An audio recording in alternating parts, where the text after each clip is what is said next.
Hello everybody, this is Musashi47 and I'm going to go ahead and do another game review of Marvel vs. Capcom Infinite.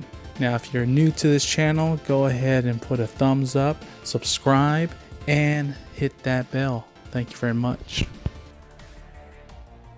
Okay, well, right on the start screen you are introduced to Ryu and Captain Marvel, and they look horrible. So now, I mean, a lot of people has been telling me about that they don't like this game because the way it looks, and I'm just going to go over the pros and the cons about this game. I mean, there are some pros and there are some cons, a lot more cons than pros. Now, I think this game, right off the bat, it looks a lot of the characters look pretty bad. I mean, there's, you can't hide it.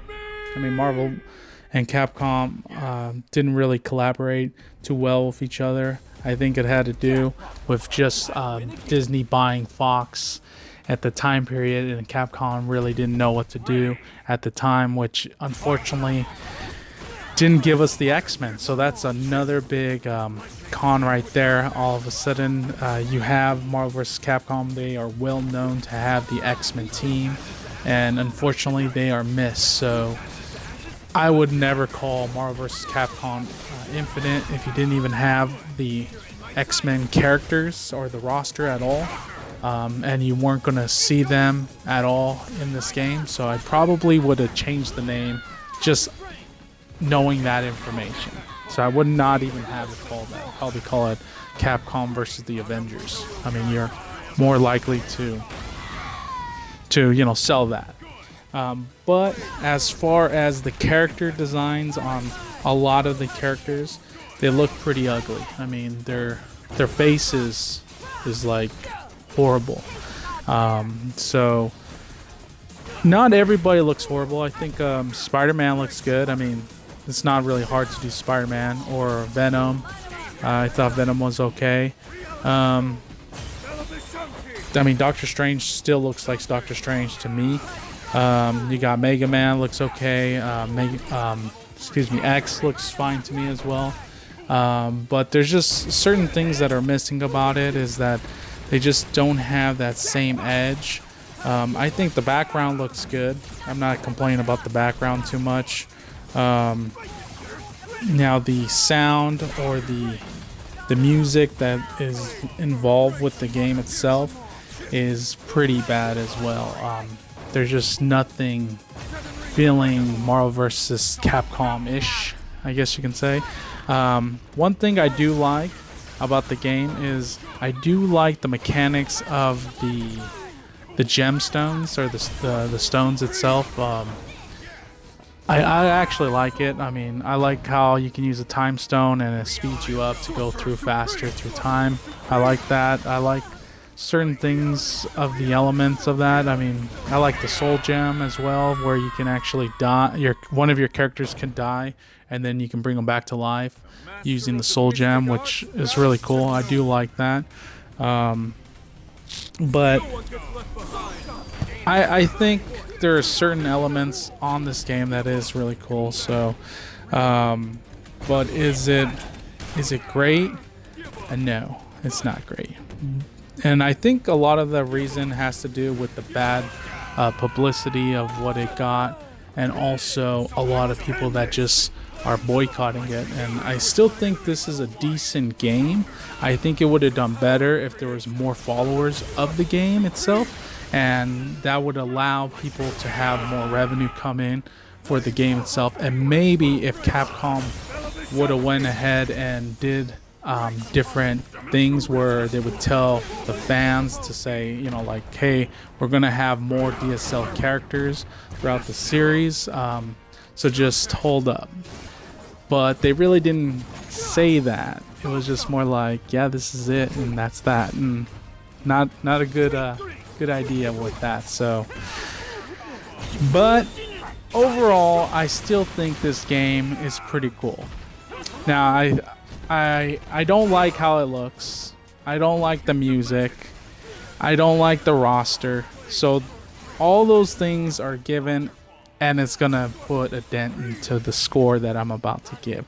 However, I do think the game itself is fun.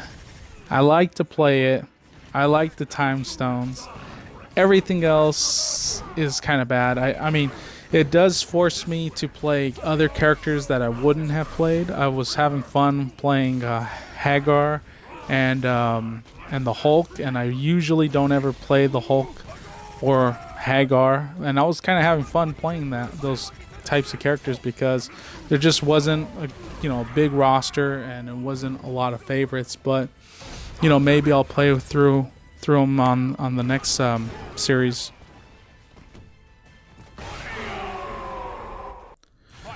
Now I give this game a 7.3. Now I do think that they could have gotten a lot higher score.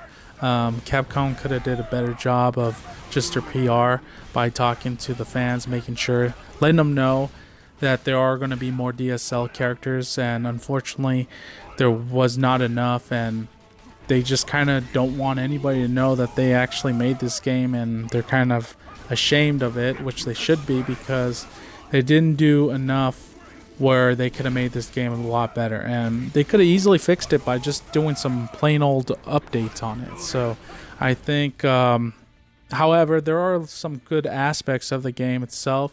I do really like their online. When I was able to get some online players, like in rank mode, there was not a lot of drops of like frames at all, or there was any type of skipping when I was playing with other people, and I did notice that, and I did like that, and I wish Street Fighter V was like that, but unfortunately it's a little bit more just glitchy on that.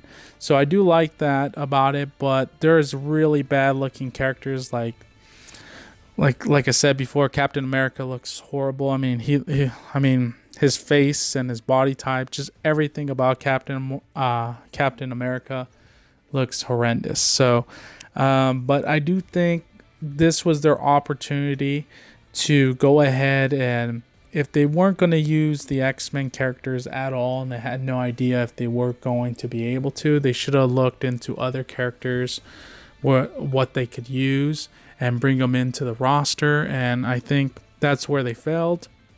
And also, when I used to play this game, I probably would have did this game earlier, but I also did notice I'm playing this game on the Xbox One, and I did notice that I wasn't able to do video capturing on it, and I think that's important too, to allow fans to go ahead and capture this game for a longer period of 5 minutes. But I noticed that they did an update which allowed me to go ahead and record a lot more footage on it, and I think it's important to have the fans to go ahead and talk about what's wrong with this game, so that you can use updates to go ahead and fix those problems. If you make a game, I think it's important for other fans to go ahead and say, hey, this game sucks and this is the reason why, and that's feedback from the fans directly. And I'm a huge fan of this game and of the genre itself, and unfortunately they went ahead and dropped the ball on that. So but either way, tell me what you think about this game itself. Do you think it should deserve a higher score? Either way, this is Musashi47 signing off, and thank you for tuning in.